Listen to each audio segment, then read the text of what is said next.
Noong panahon ni Pangulong Duterte, yan na po ibinababala.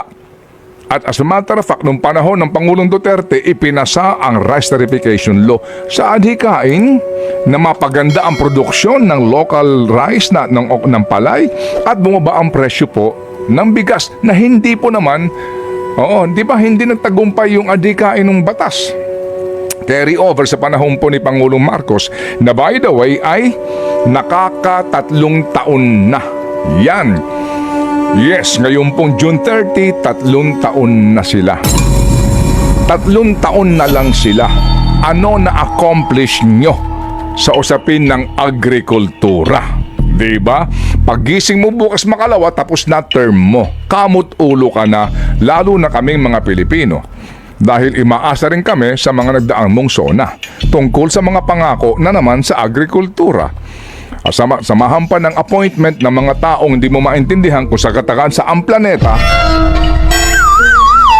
na para bagang may disconnect na nangyayari po sa katotohanan.